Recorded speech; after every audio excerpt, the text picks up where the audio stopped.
Welcome to Esoteric Guardian.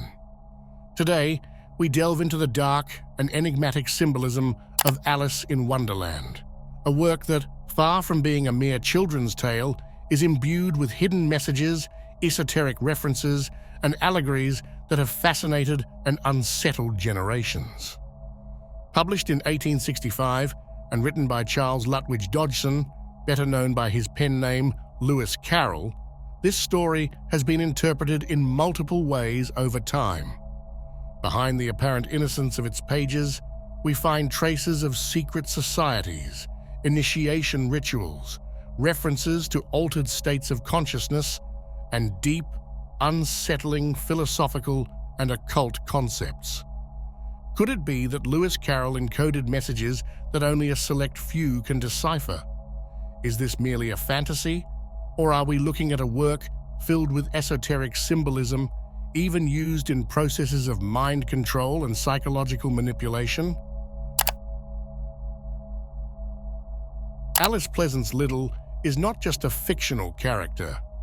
Before becoming the girl who chased a white rabbit into an absurd world, she was a real child, flesh and blood, and the muse of Lewis Carroll. What few know is that the relationship between the author and his inspiration has been shrouded in a veil of mystery, controversy, and secrets that to this day send shivers down the spine. Carroll met Alice when she was just 4 years old. Immediately, the child became his obsession.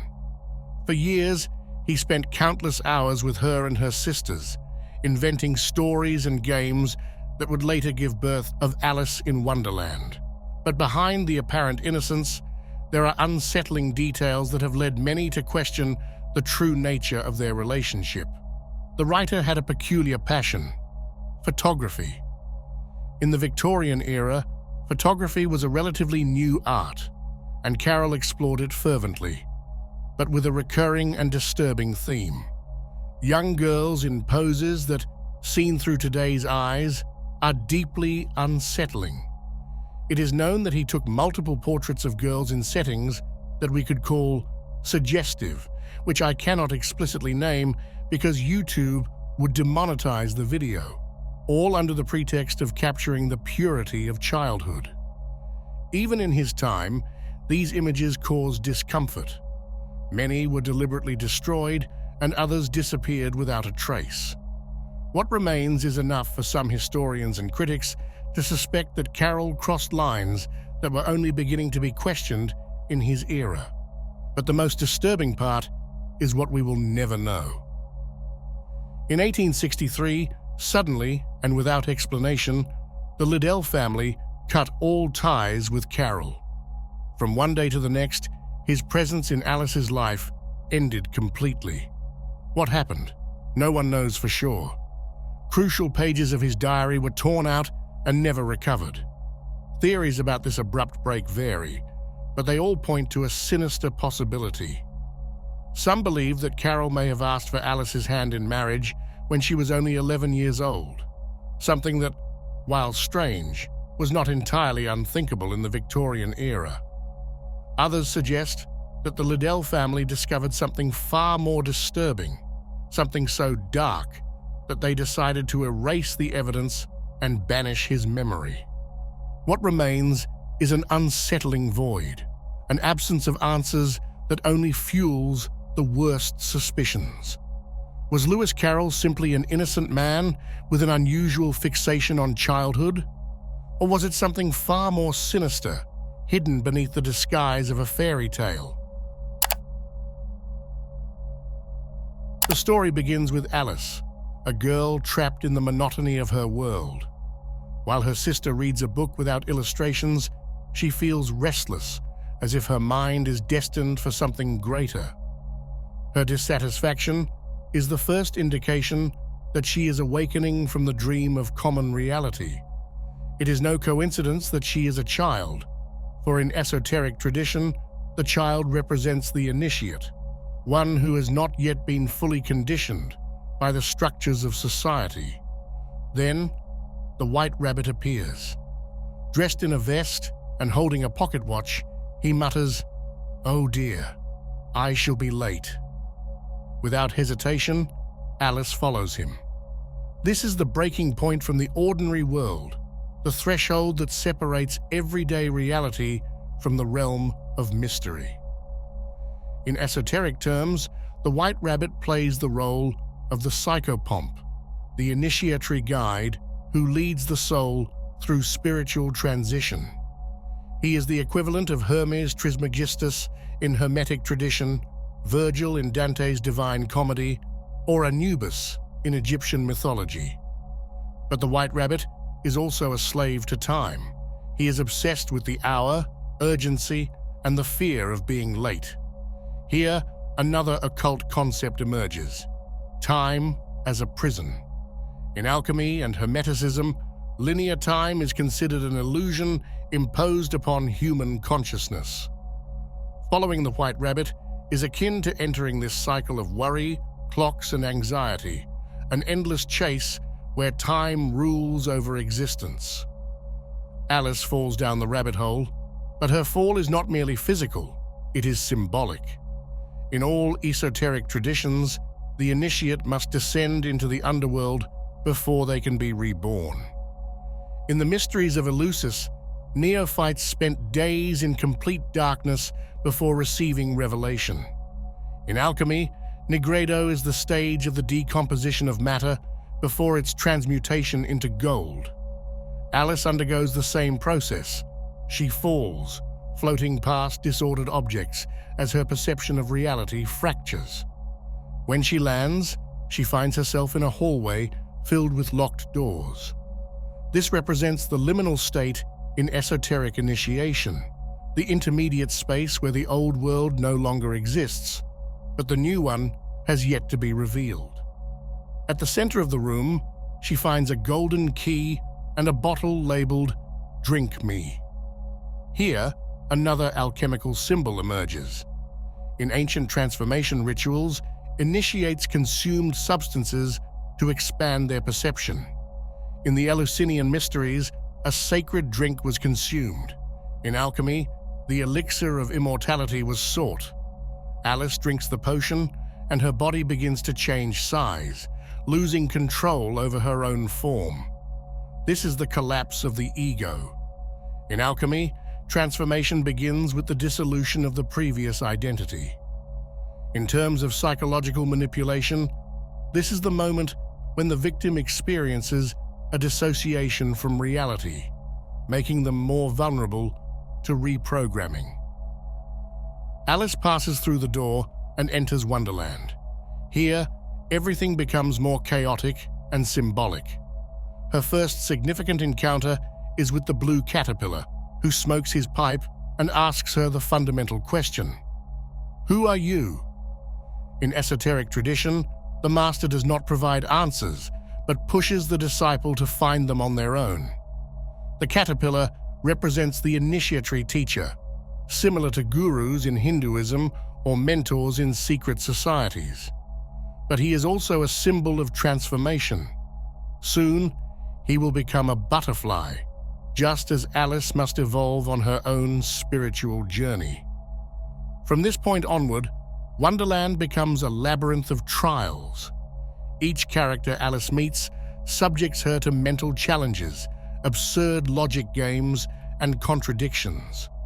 This mirrors the initiatory rites of esoteric societies, where the initiate is tested in ways that challenge their understanding of reality.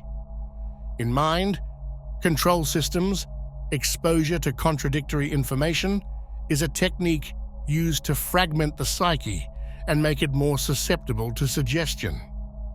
One of the most representative encounters in this phase is the tea party with the Mad Hatter and the March Hare. This is not just an eccentric gathering, but a representation of time as a prison. The Mad Hatter is trapped in an eternal loop, forever stuck at tea time because time has stopped for him. This reflects a concept found in Hermeticism and occult philosophy. Time is not linear, but those who fail to understand this become trapped in its endless repetition. In alchemical tradition, mercury is a key element. and the Mad Hatter was inspired by 19th century hat makers who suffered from mercury poisoning, which drove them insane. This is tied to the idea of wisdom taken to the extreme, where deep knowledge can lead to alienation and madness. Another fundamental character in this phase is the Cheshire Cat, who appears and disappears, leaving only his unsettling grin behind. In esotericism, he symbolizes hidden knowledge, something that is never fully revealed but only understood in fragments. His famous phrase, "We're all mad here," is not just a joke, but an allusion to a Gnostic principle. In a world of illusions, the only truth is madness. Alice begins to realize that the rules of Wonderland are arbitrary, that there is no real order, only chaos disguised as logic. This is the point where the initiation reaches its questioning phase. The initiate starts to see beyond the illusion. However, she is still trapped within the game. She has yet to reach the breaking point where she will confront the ultimate authority of the system. This first half of the story shows her going through ego fragmentation, initiatory confusion, and symbolic trials, but she has not yet reached the great revelation. She has not fully awakened, but she is no longer the Alice who fell down the rabbit hole. Alice has passed through the initial phase of her journey. She has experienced the fragmentation of her identity, the questioning of reality, and the chaos of Wonderland. But her trial is not yet over. Now, she must face the ultimate manifestation of the system, the authoritarian power that governs this absurd reality. Her path leads her to the Queen of Hearts' garden, a place where logic remains a farce. There, she finds the gardeners painting white roses red because they planted the wrong color and now fear execution. This is a symbol of reality manipulation. Instead of accepting mistakes, they are hidden, masked, and altered to create the illusion of order. It is the reflection of a system where truth does not matter, only the illusion of control. Then, the Queen of Hearts appears, screaming her infamous order, "Off with their heads!" Off with their heads! The Queen is the symbol of absolute tyranny, of arbitrary power that does not require reason, only fear. In esoteric terms, she represents the demiurge, the entity that in Gnosticism imposes a false reality upon the spirit, condemning it to ignorance. Her reign is based on blind obedience. Her subjects fear her punishments, but they are rarely carried out. She is the embodiment of domination systems that exist only because the dominated believe in them. The Queen's croquet game is a key scene in the second half of the story. It is played with flamingos as mallets and hedgehogs as balls, and the entire system is complete chaos. Nothing functions properly, the rules constantly change, and the outcome depends entirely on the Queen's whims. Carrol did not choose these elements randomly. In Victorian society, flamingos were symbols of luxury and false elegance, while hedgehogs represented the common people. The Queen wields flamingos as tools of power, symbolizing the aristocracy, and strikes hedgehogs, who attempt to resist and escape. It is a satirical representation of power dynamics, where the lower classes are used and discarded at the convenience of the elite. But it is also an allegory of illusionary control. The system only works as long as everyone pretends it does. Alice begins to see the fragility of the world around her. Unlike the other characters, she does not fear the Queen, and with each challenge, her confidence grows. This is the final phase of esoteric awakening, where the initiate starts to clearly see the structures of power and their true nature. At last, Alice is taken to trial in a ridiculous court. She is accused of a nonsensical crime, the evidence is absurd, and the rules shift at the Queen's convenience. This scene symbolizes the farce of justice in a world ruled by arbitrary power. The trial is not a mechanism of truth, but a tool of control. The legal system, here presented as a parody, exists only to validate the ruler's power. But something has changed in Alice. She is no longer the confused girl who fell down the rabbit hole. She has gone through the initiatory process. She has seen the chaos of Wonderland. She has understood that the rules are an illusion.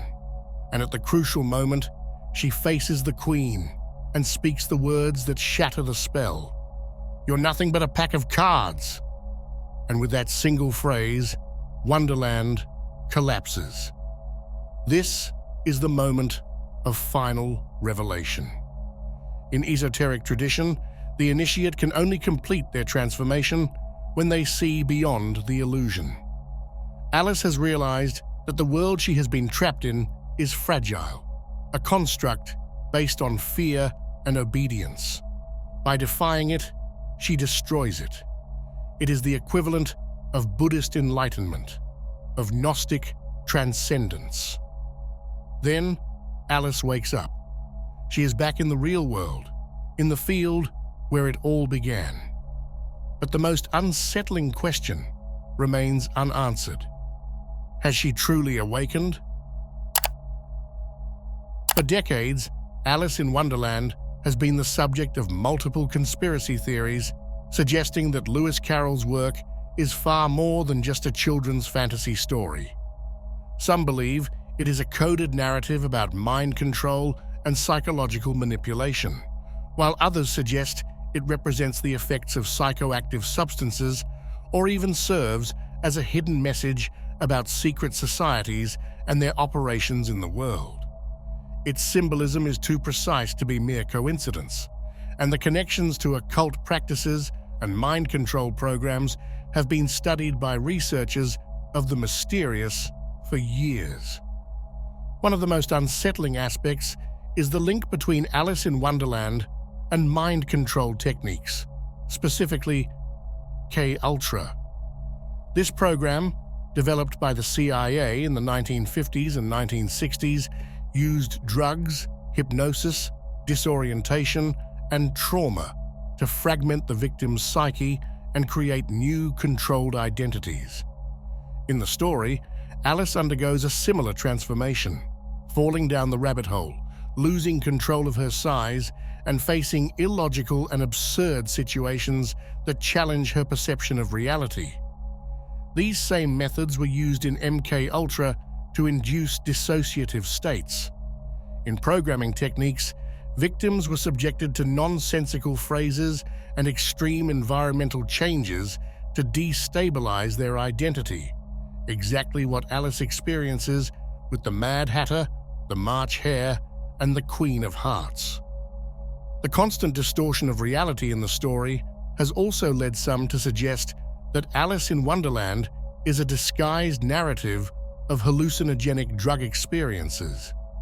Carrol wrote the book during a time when drug experimentation was common in intellectual circles, and the references are undeniable.